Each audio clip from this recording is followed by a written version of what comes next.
Morning student, कैसे हो? आशा करती हूँ कि आप सभी ठीक होंगे। जैसा कि आपको पता है, हम रसखान द्वारा रचित सवैया शैली में जो कविता है उसे पढ़ रहे हैं। पहले 2 काव्यांश हम कर चुके हैं और अभी हम तीसरे जो हमारा काव्यांश है या सवैया है उसमें हम पहुंच गए हैं। प्यारे बच्चों, उम्मीद करती हूँ जो मैं करवा रही हूँ काम वो आप साथ के साथ करते होंगे।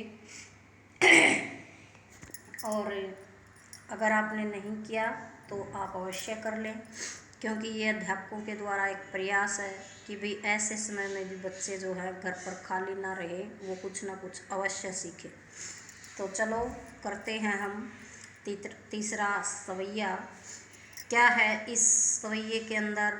गोपी जो है वो भगवान श्री कृष्ण का रूप धारण करने के लिए हर तरह का सवांग शब्द होता सांग, जैसे हम कहते हैं कि भी कैसा भी जो रूप है मैं धारण करने के लिए तैयार हूँ।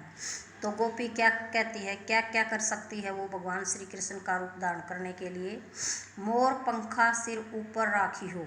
अब आपको पता है भगवान श्री कृष्ण का जो मुकुट है उसमें मोर पंख रहता है, इसलिए गोपी कहती है कि मैं भगवान श्री कृष्ण बनने के लिए अपने सिर के ऊपर मोर के पंख को धारण कर सकती हूँ। रख गुंज की माल गरे पहरी गो, और कुंजन के फूलों की जो माला है वो भगवान श्री कृष्ण हर समय पहने रहते हैं, इसलिए गोपी भी कहती है कि वो कुंजन के फूलों की माला, विशेष रूप का एक मोती दाना होता है कि भी उसको अपने गले में, उस माला को अपने गले में पहनने के लिए तैयार है। ओढ़ी पीतंबर, और जो भगवान श्री कृष्ण गायों को चराते समय पीले रंग का वस्त्र ओढ़ते थे, वो ओढ़ने के लिए वो तैयार है। ले लकुटी, और जो लाठी भगवान श्री कृष्ण गायों को चराते समय अपने हाथ में धारण करते थे, वो भी क्या कहती है कि मैं पीला वस्त्र ओढ़ लूँगी और लाठी को अपने हाथ में धारण कर लूँगी।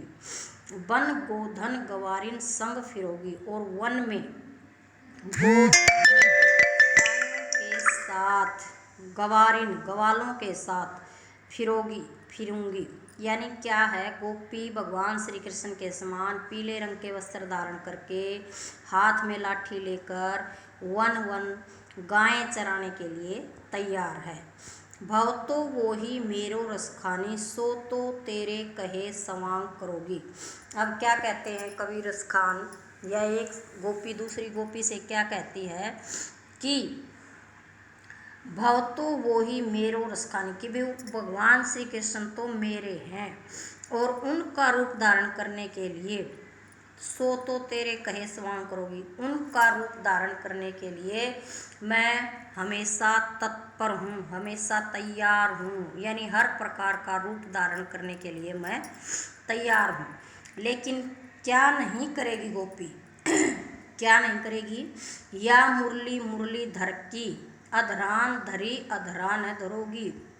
जो मुरली भगवान श्री कृष्ण अपने होठों से लगाकर बजाते हैं उसको गोपी जो है अपनी सोत मानती है, अपना दुश्मन मानती है, और कहती है कि मैं हर वस्तु भगवान श्री कृष्ण जो धारण करते हैं उसको धारण करने के लिए तैयार हूँ।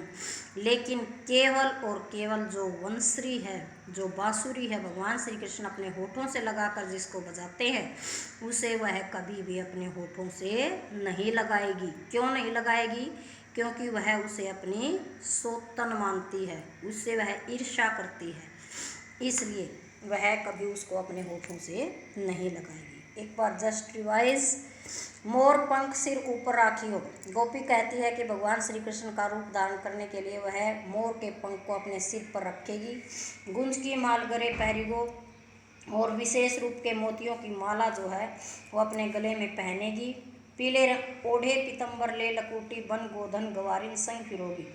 पीले रंग के वस्त्र धारण करके लाठी हाथ में लेकर वन वन ग्वालों के साथ गायें भी चराएगी। भक्तों वो ही मेरे रसखान जी कहते हैं कि भगवान श्री कृष्ण तो मेरे हैं, सो तो तेरे कहे सब स्वांग करूँगी, और तुम्हारा रूप धारण करने के लिए मैं पहली हर तरह का रूप धारण करने के लिए तैयार हूँ।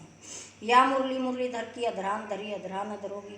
तो क्या कहते हैं, लेकिन जो भगवान श्री कृष्ण है, मुरलीधर यहाँ पर भगवान श्री कृष्ण के लिए प्रयुक्त हुआ है, जिस वंशी को अपने होठों से लगाकर बजाते हैं उस वंशी को वो धारण नहीं करेंगे, क्योंकि वो उसे अपनी दुश्मन मानती है। इस कविता में की बहुत सारी विशेषताएं हैं बेटे, जैसे मधुर, कोमल और रस में ब्रज भाषा का सुंदर प्रयोग हुआ है, संगीतात्मकता है, लयात्मकता है, छंद का प्रयोग हुआ है, परवाह की दृष्टि से सवैया बहुत ही मनोरम है, प्रत्येक पंक्ति में अनुप्रास अलंकार है। या मुरली मुरलीधर की अधरान धरी अधरान न धरोगी में यमक अलंकार है। तो प्यारे बच्चों, इसे आप प्रतिदिन के कार्य को प्रतिदिन करना और हमारी जो ये छोटा सा प्रयास है इसको सफल करके दिखाना। Thank you. जय हिंद।